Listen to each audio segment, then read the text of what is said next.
আমাদের উস্তাদ রুই মাছ হিট করলো। দেখুন মাছটা কিভাবে তোলা হচ্ছে। অনেকগুলো বড়শি জড়িয়ে ফেলছিল। মাছটা ওয়েট ছিল 13 কেজি।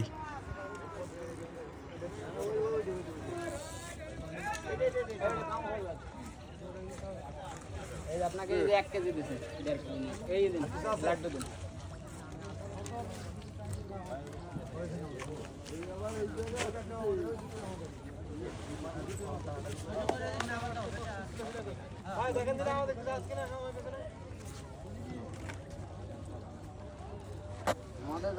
সবাই মোটামুটি মাছ ভালোই পাচ্ছে। 12 টাকা কালকে বিকাল পর্যন্ত হবে তো, দেখা যাক কতদূর কি হয়, কতগুলো মাছ পাওয়া যায় আপনাদের জানাবো সবাইকে।